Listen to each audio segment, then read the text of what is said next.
औज़ुबिल्लाहि मिनश्शैतानिर्रजीम बिस्मिल्लाहिर्रहमानिर्रहीम। अस्सलाम वालेकुम वरहमतुल्लाहि वबरकातुहू।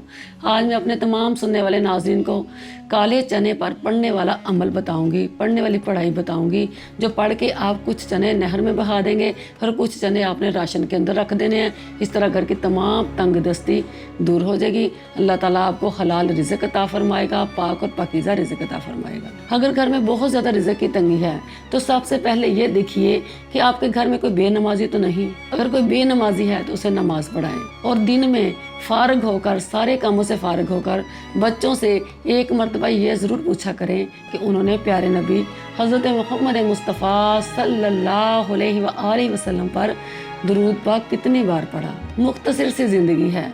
बच्चों को समझाएं कि नमाज पढ़ें और क़यामत से पहले क़यामत के लिए तैयारी कर लें। वो दिन बहुत खौफनाक, बहुत भयानक दिन होगा। खौफ से कलेजे मुंह को आ रहे होंगे।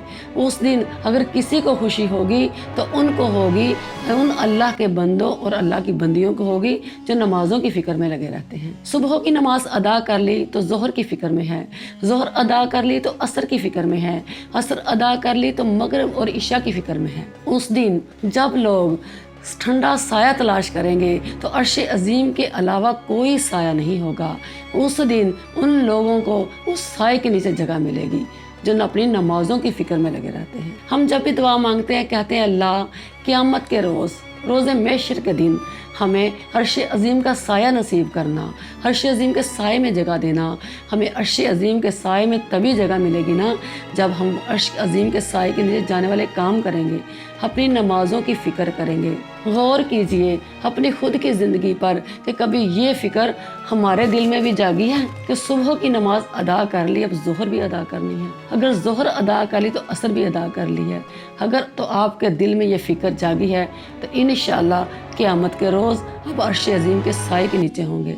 अल्लाह आपको दोनों जहाँ की नेमतों और रहमतों से नवाजे और आपको बहुत ज़्यादा कुशादा रिज़्क़ और हलाल रिज़्क़ अता करे। आपने एक पाव काले चने लेने हैं, उनके ऊपर आपने अव्वल आखिर दुरूद इब्राहिम पढ़ने के बाद दिन में किसी वक्त भी आप ये अमल कर सकते हैं। एक पाव काले चने लेकर उनके ऊपर आपने पढ़ाई इस तरह करनी है कि सबसे पहले बिस्मिल्लाहिर्रहमानिर्रहीम इसकी एक तस्बीह, दूसरी तस्बीह या रब्बु, तीसरी तस्बीह या गनीयु, चौथी तस्बीह या रज़्ज़ाक़ु, पांचवी तस्बीह या वहाबु। इस तरह 5 तस्बीह करके कुछ चने आपने राशन के अंदर रख देने हैं और कुछ चने आप पानी में बहा दें ताकि वह पानी वाले जानवर खा लें। जब वो खाएंगे तो आपके लिए दुआएं करेंगे। इंशाअल्लाह आपके घर में बरकतों और रहमतों का नज़ूल होगा। और बावज़ू रहें, बावज़ू रहने से भी अल्लाह आपको कुशादा रिज़्क़ अता फरमाएगा। बावज़ू रहते हुए घर में जितने अफराद हैं सब या रब्बू या गनीयु या रज़्ज़ाक़ु या वहाबु सारा दिन चलते फिरते पढ़ते रहें। ये अमल रोज़ाना करें। इंशाअल्लाह चंद ही दिन गुजरेंगे आपके घर में रहमतों बरकतों का नज़ूल होगा। अल्लाह आपको दोनों जहाँ की रहमतों नेमतों से नवाजे। आमीन।